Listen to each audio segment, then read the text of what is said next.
Bueno, muchas gracias, señora presidenta. Es un privilegio y una obligación para mí estar aquí participando en este debate. Quiero felicitar el civilismo que se demuestra con un tema tan complejo como este, ponerlo a la consideración prácticamente masiva de la participación.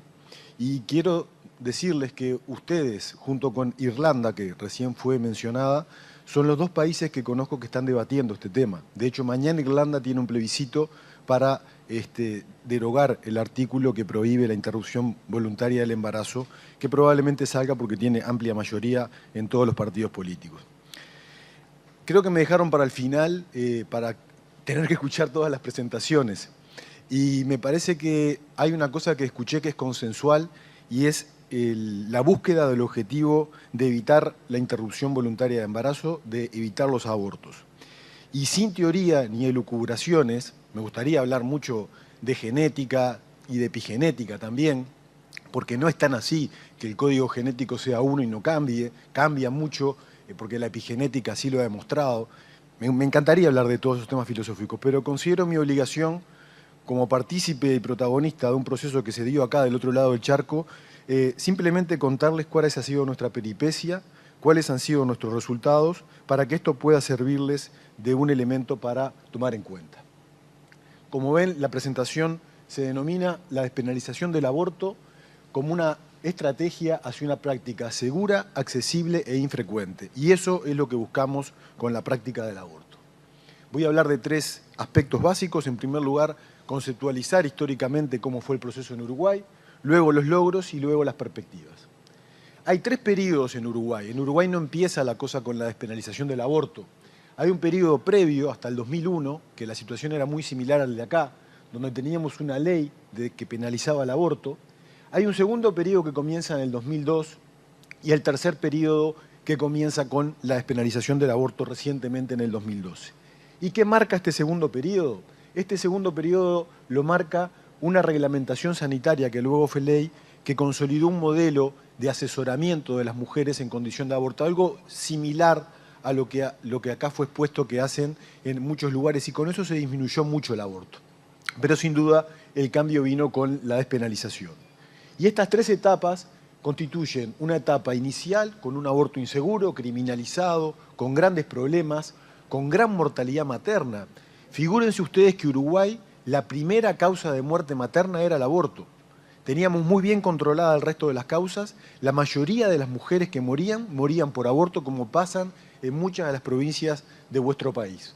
Luego vino una etapa del 2002 al 2011 del aborto de menor riesgo. Seguía siendo ilegal, pero se asesoraba de cómo hacerlo con menor riesgo, y eso tuvo muy buen impacto sanitario. Y luego la etapa del aborto seguro. ¿Qué logramos?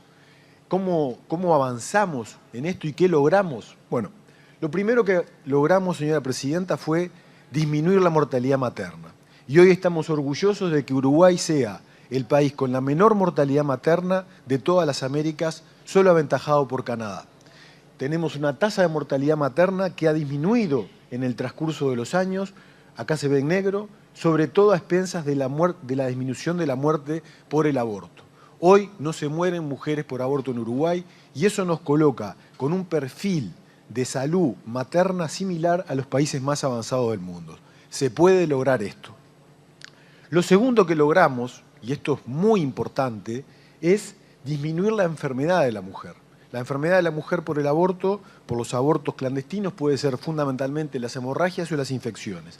Acá les voy a mostrar como ejemplo cómo se abatió la infección desde el año 2012 al 2016 por abortos. No existen infecciones por aborto. Tanto es así que yo como profesor tengo que estar hablando permanentemente de los casos de infección, porque pueden haber residentes que se forman hoy en Uruguay que nunca vieron una infección y que pueden estar con la guardia baja para tratar eventualmente una emergencia de este tipo. Disminuimos la mortalidad infantil, presidenta, y esto es un elemento clave. Acá no se trata solamente de la agenda de la mujer, acá se trata también de la agenda de la infancia. ¿Y por qué pasa esto? Porque, como se ve claramente en el gráfico, los países con la mayor mortalidad materna son los países con la mayor mortalidad infantil. La mortalidad infantil también es consecuencia de la desigualdad, de la discriminación y el avasallamiento de los derechos. ¿Y por qué pasa esto? Y les pido particular atención a este gráfico, yo sé que están todo el mundo cansado, con hambre. Pasa por esto. La OMS hace mucho tiempo que ha marcado que aquí vemos el porcentaje de muerte de niños y niñas cuando los dos padres viven, cuando muere el padre y cuando muere la madre. En rojo niñas, en amarillo niños. Fíjese, señora Presidente, lo que pasa cuando los dos padres viven. Cuando el padre muere, aumenta la mortalidad infantil. Un poco, somos importantes, pero se ve que no tanto. Pero fíjese qué pasa cuando muere la madre. Cuando muere la madre hay un incremento de casi 10 veces la mortalidad infantil. 10 veces en las niñas, señora Presidente, que mueren mucho más niñas cuando muere la madre. Por lo tanto, afirmamos fehacientemente que luchar en contra de la mortalidad materna es luchar en contra de la mortalidad infantil. Y no hay política mejor que disminuir la mortalidad materna para disminuir la mortalidad infantil. Esto ya está muy claramente establecido desde hace muchísimo tiempo y ya la UNICEF, que no es particularmente conocida como una organización feminista, planteaba la importancia de la salud y la vida de las mujeres que está directamente relacionada con y determina la salud de la infancia. Pero también, señora Presidente, logramos disminuir el número de abortos. Acá se ha hablado mucho de cómo disminuir el número de abortos. Nosotros logramos disminuir el número de abortos. En este gráfico se muestra la cantidad de mujeres que abortan entre 15 y 44 años, los países con legislación restrictiva y los países con legislación liberal con respecto al aborto. Uruguay está acá, entre los países que tienen más baja tasa de aborto. Y eso se debe fundamentalmente a la política de liberalización de la práctica de la interrupción voluntaria del embarazo. Entonces, si quiere disminuir el aborto, despenalice el aborto, porque es la única estrategia, y acá se habló mucho de ciencia, científicamente demostrada que ayuda a disminuir la práctica del aborto. Se habla mucho de las adolescentes, que si se despenaliza el aborto van a abortar más. Eso es mentira, señora Presidente. Es absolutamente mentira. En nuestro país, nuestra experiencia es que las adolescentes abortan menos que las mujeres en edad adulta, como se demuestra claramente en ese gráfico. También se habla mucho de que son las pobres las que abortan más. Eso es mentira, señora Presidente. En el Uruguay, en los servicios públicos y los servicios privados tienen la misma tasa de aborto mantenida a lo largo de estos años. El aborto es una situación que transcurre en cualquier momento, en cualquier religión, en cualquier situación, porque le puede pasar, como decimos, del otro lado del charco, pero pienso que acá también pasa en las mejores familias. Disminuimos el embarazo no deseado. Esto es muy importante. Con la práctica de la despenalización del aborto se logra, y esto lo publicamos en varios artículos, la consejería posaborto y la anticoncepción.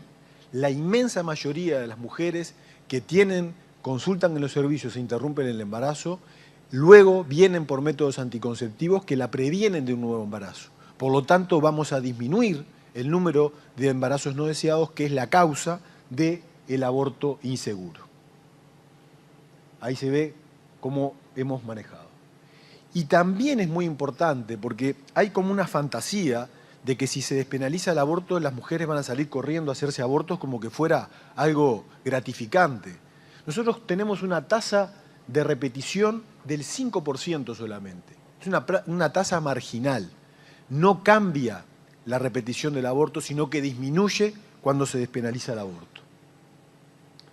¿Cómo hemos desarrollado esta estrategia? Con el aborto con medicamentos, señora Presidenta. El aborto con medicamentos, el uso del misoprostol y la mifepristona, son una revolución tecnológica en la especie humana, ya que es la primera vez que la mujer puede gestionar el aborto de manera segura, efectiva y basada en evidencias científicas, autoadministrada. Ya no se requiere de ginecólogos, no se requiere de médicos, no se requiere de nadie que lo haga, lo puede hacer la propia mujer, y esa fue la política que establecimos en nuestro país desde el año 2012, cuando se despenalizó el aborto. Y vean los resultados que hemos tenido. En un total de 9.448 interrupciones del embarazo en estos 5 años, solamente se dieron abortos con medicamentos, casi en el 99% de los casos. solamente tuvieron que hacerse elección de tratamiento quirúrgico en 3 casos de casi 10.000. O sea que es muy importante, porque también está la fantasía que sobrevuela que van a colapsar los servicios de salud, que va a haber problemas en el sistema asistencial. Eso no es así.